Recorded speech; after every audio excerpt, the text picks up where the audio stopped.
Xavier Laroche, expert en balistique, est le témoin de l'accusation qui a été entendue le 4 septembre dernier par le tribunal de première instance 1 de la Cour pénale internationale CPI qui juge Laurent Gbagbo et Blé Goudé. Normalement, tout le monde le sait, un témoin est une personne qui a vu un fait ou entendu des paroles liées à ce fait.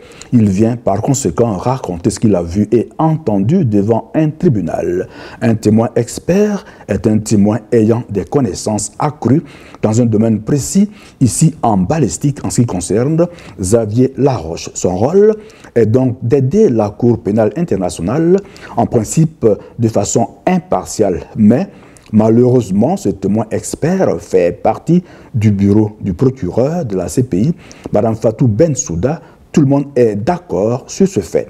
En plus, en sa qualité de gendarme français, Xavier Laroche était un acteur sur le théâtre des opérations en 2011, pendant la crise post-électorale en Côte d'Ivoire. Alors, question logique.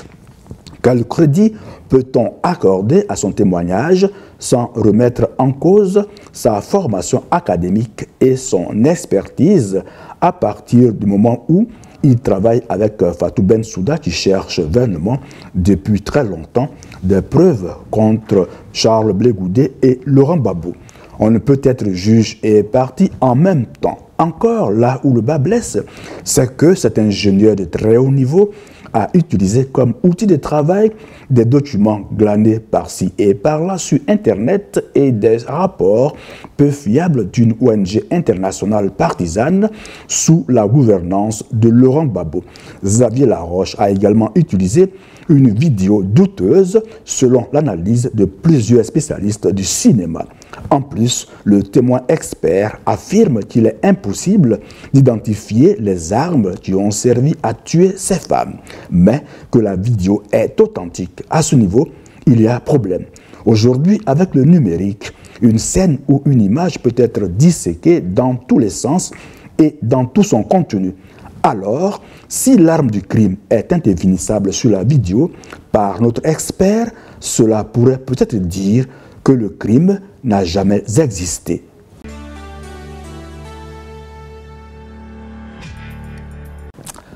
Pour l'opposition kenyane, des têtes devaient tomber. Elle a donc été entendue. En effet, la commission électorale a nommé une équipe de 7 personnes pour organiser le nouveau scrutin qui aura lieu le 17 octobre prochain. Cette équipe sera dirigée par un coordonnateur de projet, Hussein Marjan, qui assurera les fonctions de président de la commission électorale. L'ancien président Ezra Chiloba, écarté, ayant été vivement critiqué par l'opposition.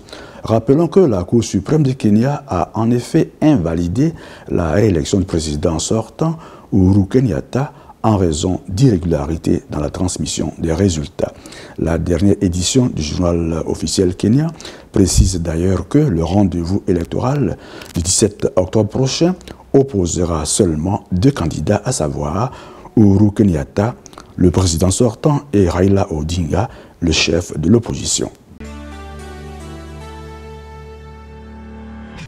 Le polémiste franco-béninois Kémy Séba a été expulsé du Sénégal le 4 septembre. Militant pour la suppression du franc CFA, il avait brûlé, on se rappelle, en août dernier, un billet de 5 000 francs. Jugé dans cette affaire, il avait été relaxé après 5 jours de détention préventive. L'État sénégalais a donc pris la décision de l'expulser. Une décision qui a provoqué une mobilisation de la société civile. L'État sénégalais estime que la présence de l'activiste constitue une menace grave à l'ordre public. L'avocat de Kémy Séba a bien tenté en vain un ultime recours pour stopper l'expulsion de son client. Les sympathisants de Kémy Séba ont annoncé poursuivre leur mobilisation contre le franc CFA dans les jours à venir sur tout le continent africain. Expérimenter d'abord en Normandie, la privatisation des contrôles de vitesse avec des voitures radars sera progressivement déployée sur l'ensemble du territoire français. Selon Gérard Collomb, ministre de l'Intérieur, L'objectif est de permettre aux gendarmes et aux policiers de se recentrer sur leurs missions prioritaires d'enquête et de sécurité. Les voitures radars conduites par des chauffeurs de sociétés privées disposeront d'un équipement innovant, un navigateur GPS qui permet au conducteur d'afficher l'itinéraire préprogrammé à emprunter lors de sa mission et 4 caméras, 2 à l'avant et 2 sur la plage arrière pour lire les panneaux de limitation de vitesse. Le radar peut ainsi flasher les automobilistes en infraction de manière autonome et le chauffeur n'a donc plus besoin d'un copilote. Depuis le 24 février dernier, un premier test concluant a été mené dans l'Eure en Normandie. Les conducteurs devront respecter rigoureusement les limitations de vitesse car le radar est désormais partout. À bon entendeur, salut.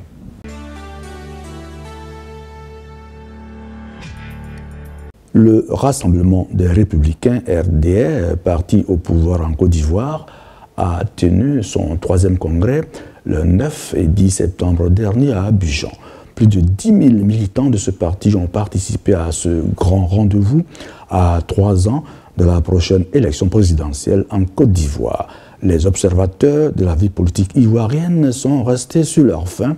La participation ou non d'Alassane Dramane Ouattara à l'échéance de 2020, bien que la constitution actuelle l'y interdit, l'alternance au sommet de l'État avec un candidat unique PDCI, c'est 2 questions fondamentales pour la survie même du rassemblement des oufouettistes pour la démocratie et la paix RHDP n'ont pas été tranchées par ce congrès.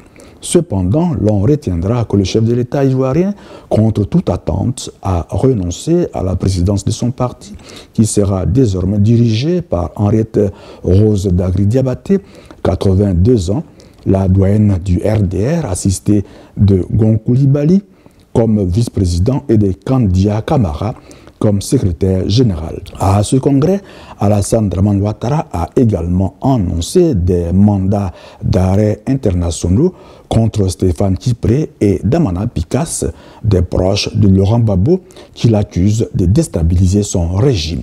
Tous les cadres du RDR étaient présents à ce grand rendez-vous, sauf Guillaume Soro, président de l'Assemblée nationale, manquait à l'appel. Actuellement en France, l'ancien chef rebelle, qui lorgne le fauteuil présidentiel en 2020, est visiblement en froid avec ses alliés d'hier depuis plusieurs mois. Un panel du réseau dynamique PDCI-EDA, constitué de son président, Jean-Michel Amonkou et de Jean-Baptiste Dibi, son secrétaire général, était en région parisienne le samedi 2 septembre dernier pour l'installation du bureau Europe-France du réseau dynamique PDCI-EDA. La délégation venue d'Abidjan portait ainsi un message du président Henri Konan Bédié. Il est donc question de redynamiser le parti en Europe pour une victoire du candidat du PDCI-EDA à la prochaine élection présidentielle de 2020. Le président France-Europe du réseau dynamique PDCI-EDA, Yves Nianiro, et son secrétaire général, Arsène Lenoir, ont présenté leur bureau et ont été mandatés pour la victoire du PDCI-EDA en 2020.